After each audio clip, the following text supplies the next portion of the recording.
So we'll move on to item 4. Item 4, Board of Directors, new and/or old business. Okay. Director Lee. Thank you for a few minutes. I wanted to report out from the JPB on an item that came up, I think, several months ago. Caltrain is continuing to move forward with this electrification project. And one of the challenges we were working on was whether or not it made sense to have compatible boarding heights similar to that of high-speed rail, so that we could have shared platforms at shared stations along our corridor. And the technical team has been hard at work, the technical team being a combination of Caltrain and high-speed rail staff and consultants. And the team reported out to the JPB at the last week's meeting. And it's part 1 of part 2. It's literally a technical analysis on what is feasible and what is not. The message at the board meeting was cautious optimism. The team has completed interviewing several vehicle makers who have stated that they are able to modify vehicles that they have previously made to allow for double sets of doors that could accommodate the lower boarding heights, which can be compatible with our existing platform heights, as well as the higher boarding heights, which would be compatible with that of what high-speed rail is planning for their vehicles. The other good news was that the vehicle makers also said that they could do this in a time frame that meets our targeted goal of having electrified service by 2020. So this was good news, and it was a little bit of a surprise. We thought our schedule would be impacted, and we weren't sure if it would require complete customization, which would be a pretty intense effort. So we found information that was actually counter to that.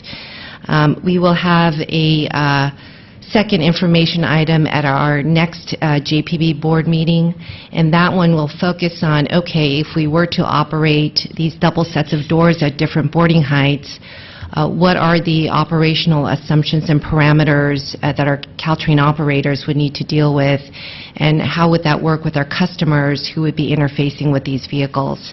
And so that information will be presented next month. And so I wanted to take this time to report out because this was a topic of interest to this board. And I had also wanted to ask, with the JPB's goal of taking action on the vehicle procurement in July, that it would be timely for the technical team to come and present to this board either in May or June. And so wanted to make ask for that. That as an agenda item. Thank you. We will agendize it. That's great. Yeah. I heard about So that's cautiously good news. Okay, excellent. Any other old or new business? Seeing none, next item. All right.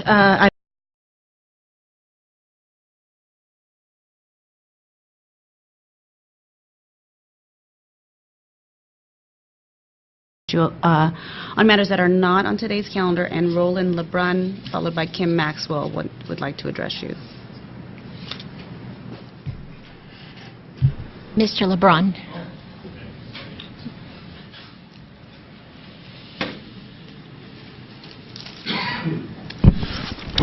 Thank you very much, Directors. Actually, what I'd like to do today is actually follow on Director Lee's remarks, but I'd like to approach it from a different angle, which is capacity. And as a background, if you go back to 3 years ago, Caltrain did something called a capacity analysis. And that analysis, we are running 10 trains an hour with 948 seats per train. And I and others, we looked at the numbers, and I come from Europe. I know how blended systems work and sharing platforms and everything. And the numbers panned out. And I became a strong advocate for the blended system and for the 9-party MOU. But unfortunately, as soon as the ink dried, things started changing. The first thing that happened is that high-speed rail wanted 40% of the capacity, but only going to run half-length, single-deck trains. Bang, we just lost 20% of capacity right there, 20,000 seats. Next thing that happened is that they told us, you have to raise your floors 2 feet. You can do that with a single train, but you cannot with the double-deck trains, because you cannot raise the height of the roof, because you can start hitting stuff like tunnels and God knows what else. And when that happens, what you have to do is you got to drop 2 rows of seats upstairs so that you can have enough room for the people who are downstairs. We just lost another 20% capacity right there. But what finally broke the camel's back is last month's board meeting, when we were told we are now going to be losing between 78 and 188 seats per train. Okay? At this point now, we're going to be running 10 trains with less capacity than we currently have with the 5 trains. So you can try to put a positive spin on this and say, look, we just spent $6 billion on the Bay Bridge. We didn't add any capacity for the Bay Bridge.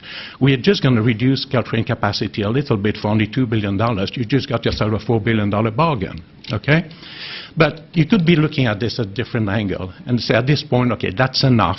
We're going to defund the entire project, and we're going to reroute this $2 billion to the construction of a new Transbay tunnel, which is going to give the High-Speed Rail Authority the opportunity of approaching the Transbay terminal via the East Bay.